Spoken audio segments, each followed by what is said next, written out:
We are Gallows. And you're watching needtoknow.co.uk. Well, we're still here at the Underage Festival. The lights are dimming now. It's been a very long day, but I'm joined by two members of the Gallows. So guys, you're like practically headlining this year's festival. Are you nervous or? Not really, I'm really excited. Like, how did you guys get together? Were you friends first? Was it just, did it all come from a kind of just jam session that extended and went on for a few years? Or? I asked Frank, like, who sings, to if you want to start a band, like about 7 years ago. I've still got the email which I sent him saying, "Oh, dude, we should start a band together."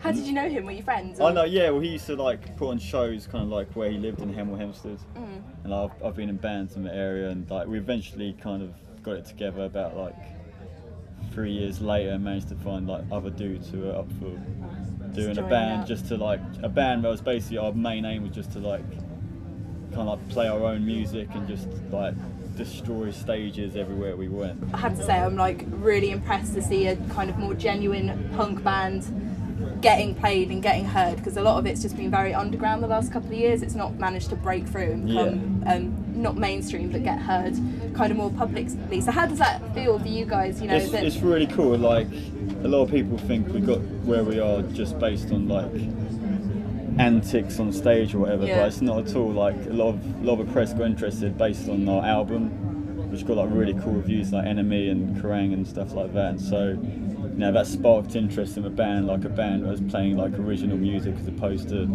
following all the other things. So yeah. Who's inspired you? Who got you picking up that guitar and deciding you were going to start playing? God knows. The first stuff I started listening to was like Phil Collins.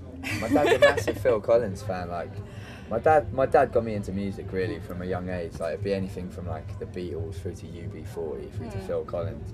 And when I got a bit older and I started listening to stuff myself, the first band I really got into, guitar-based band, would have been Oasis, as most English boys do. Exactly, you gotta love Oasis. And then it just went from there, and just getting, like, Frank's my brother and he's a bit older than me, so whenever he was listening to something new, he'd then give it to me and I'd start listening. And then the first band that really caught my attention live, putting more passion and energy into their performance than anything I've ever seen, was Glassjaw.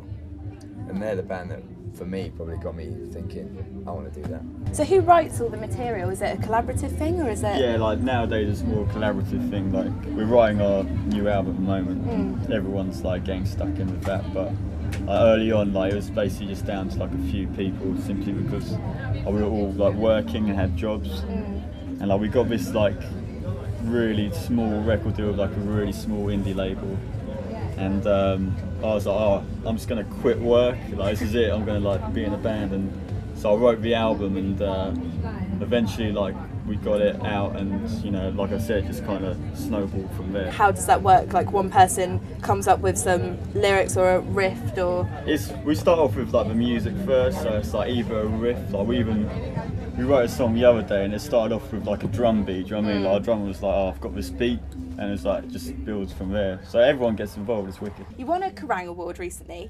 Do you think winning awards helps a band's career? Is it a bit too, you know, mainstream, selling out? Like, is it a good thing for you guys, or do you feel it's a bit, you know, not what you're about? I don't see it as selling out, because do you know what I mean? Like, selling out is like when you totally change your sound to try and sell records, like get to a bigger market. Like, I mean, at the end of the day, like a lot of award ceremony, when it's voted by fans on the internet or something, it's usually the same kid, which sometimes is like a member of a band who just votes for 100 times. Like, I've seen stuff on the internet where like bands do that, and it's like really stupid.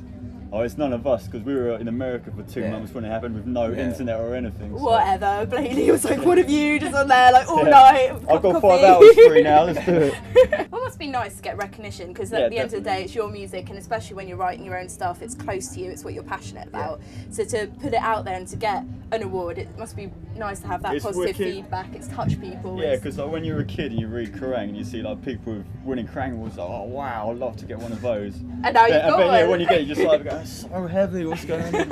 How does it feel to have made it? It's pretty weird, it's pretty surreal, to be honest. Like, I was at university the year before, trying to finish my degree and carry on with band at the same time, and I was having to like make sacrifices, and every sacrifice I made was a university sacrifice, just so that we could carry on touring and carry on pushing things. And like, since I finished my degree, everything's just gone from step to step to step to step, and it's just like the best thing about this band is like I wake up in the morning, not have a clue what's going to happen, but no, it's going to be a wicked day. Yeah. It's just like it's like the sky's the limits with this band. It's awesome. I never thought I'd be in a band that would take me there. Yeah. It's just the best feeling ever. It's so weird for a band that play our kind of music to have this kind of success. Yeah. Like, do you know what I mean? It's like we don't know when it's going to stop, like, or how far it's going to go. So it's Just always going to be enjoy interesting. it while it's happening. You supported Rage Against the Machine. Were any of you big fans before? Yeah, All of huge. us. All of Yeah, us. huge fans. So how was that? I mean, again, just like,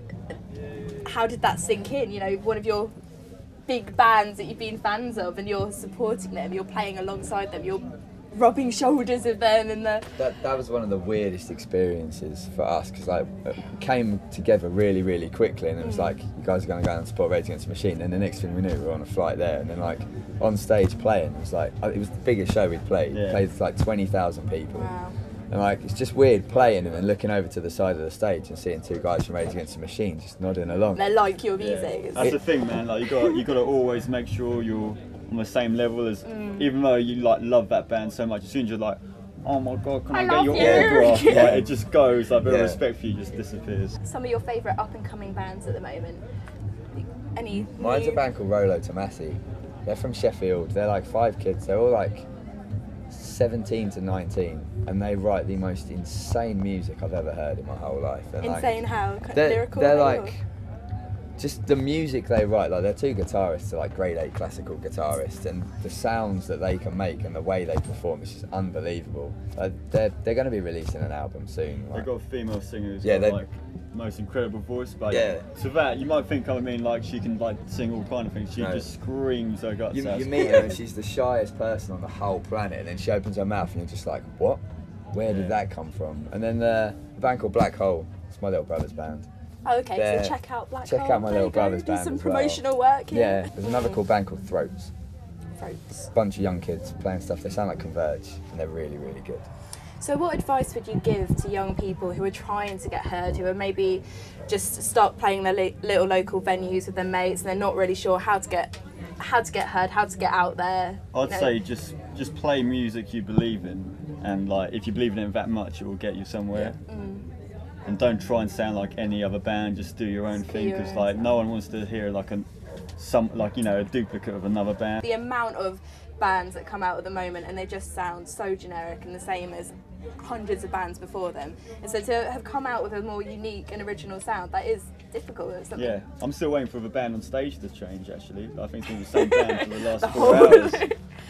Oh, well, thanks for chatting to us, guys. Seriously, pat on the back for yourselves. You made it. You come this far. You've got a unique sound. You're doing great. Can't wait to see you guys play.